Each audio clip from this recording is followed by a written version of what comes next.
selamat sejahtera kepada semua saudara-saudari sekalian. Dan hari ini saya ingin buat sedikit perkongsian uh, bukan saja untuk anda di luar sana tetapi untuk bekalan kekuatan kepada diri saya juga. Kerana seperti kita tahu pada tahun 2020 ini sepanjang tahun kita diuji dengan pelbagai bentuk ujian dan khususnya penanganan pandemik COVID-19 yang benar-benar hadir tanpa kita jangka, yang benar-benar memberi impak yang besar kepada ramai orang, khususnya mereka yang berniaga sendiri, khususnya mereka yang dibuang kerja, khususnya mereka yang benar-benar merasai impak dari aspek ekonomi dan sebagainya. Dan malahan ada ramai orang mengatakan bahawa 2020 ini merupakan satu tahun yang kita dihukum atas kekilafan kita sebagai umat manusia. Dan mungkin ada juga yang mengatakan ia sebagai amaran kecil agar kita semua kembali kepada Allah Subhanahu Wa Taala. Dan lagi beberapa hari lagi kita akan menjengah kepada tahun yang baru, tahun 2021. Namun impak 2020 pandemik COVID-19 masih ada dan masih berterusan dan tiada tanda ia akan surut. Gelombang demi gelombang hadir benar-benar memberi cabaran kepada kita semua. Ekonomi mula merudum dengan drastik. Dan saya yakin ramai juga pelabur-pelabur yang sukar untuk tidur malam. Dan ahli politik sibuk memikirkan hari demi hari jalan penyelesaiannya untuk berhadapan dengan netizen, berhadapan dengan rakyat. Para peniaga buntu, apa nak dibuat? Kan? Semua pendapatan terganggu. Yang bekerja sendiri mungkin kehilangan jalannya. Kan? Seperti akhirnya tiada sesuatu yang mampu membangkitkannya semula. Dan ada juga yang bekerja dipotong gajinya tidak menikmati seperti tahun-tahun sebelum ini. Dan ada juga mereka yang diberhentikan kerja biarpun rekod cemerlang setiap tahun. Namun apakah daya itu jalan yang paling terbaik untuk menyelamatkan syarikat? Dan barisan hadapan mulai semakin sibuk untuk menggadai nyawa untuk menyelamatkan negara kita. Pelbagai sektor terkesan, sektor pelancongan contohnya seperti hilang taringnya, sektor penerbangan seakan jatuh ke lapangannya.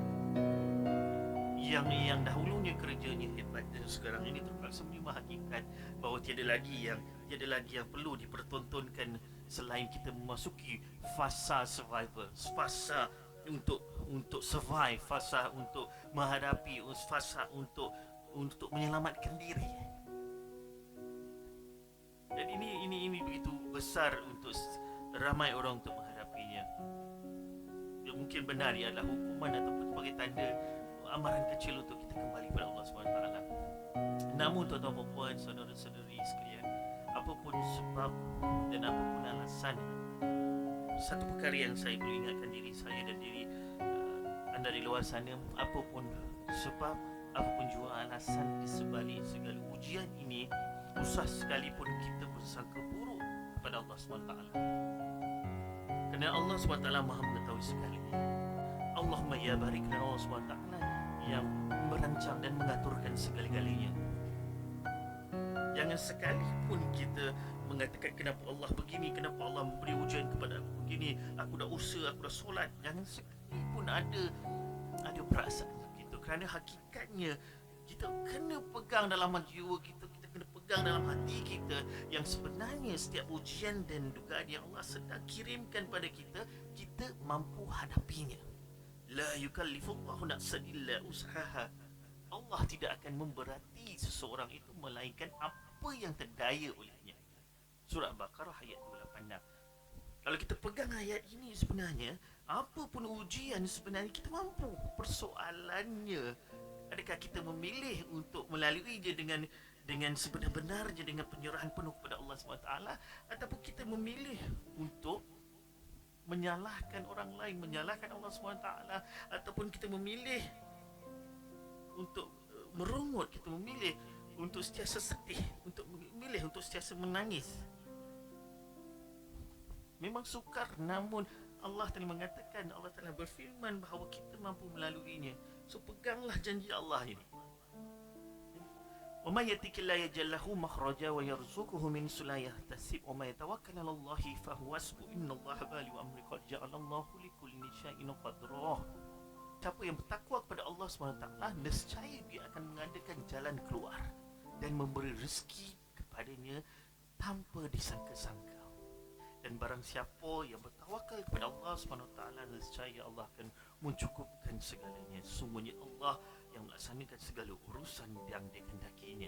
Sungguhnya Allah yang mengadakan ketentuan bagi tiap-tiap sesuatu.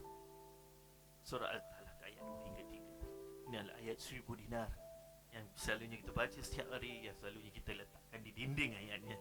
Tapi fahamilah maksudnya dan peganglah dan letaklah dalam jiwa kita sebagai senjata dan sebagai perisai supaya kita semakin kuat dan tidak memilih untuk melakukan perkara-perkara yang tidak elok bagi menghadapi segala ujian dan cabaran.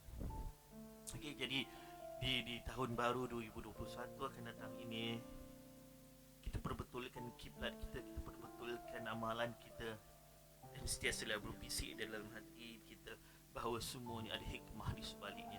Setiap apa yang berlaku di sini, pasti di belakangnya, pasti di sebaliknya ada keindahan dan kecantikan, ada sesuatu hadiah yang cukup besar yang menanti kita.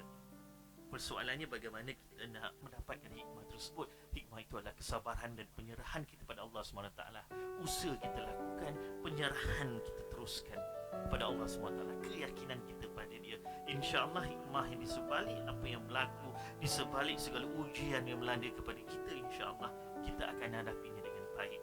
Dan usaha dan percayalah penyerahan itu ada di dalam surah Al-Ghafir ayat 44. Wa ufawwidu amri ila Allah innallaha basirun bil ibad. Wa ufawwidu amri ila Allah innallaha basirun bil ibad. Wa ufawwidu amri ila Allah innallaha basirun bil ibad. Dan aku menyerahkan segala-galanya kepada Allah SWT, dan Allah kerana Allah yang tahu apa yang ada pada hamba-Nya. Dan segera serahkan segala urusan, insya-Allah hati kita akan tenang dan kita akan mampu berfikir dengan baik. Dan insya-Allah emosi kita akan emosi yang stabil. Dan insya-Allah pada tahun 2021 bukanlah tahun yang semakin membuatkan kita jatuh, semakin membuatkan kita sengsara, tetapi tahun yang kita bangkit, tahun kita semakin kuat, iaitu tahun kita akan mula melihat sinar di sebalik segala ujian, insya-Allah. Jadi saya doakan tahun 2021 adalah tahun yang cemerlang buat kita semua dengan izin Allah. La haula wala quwwata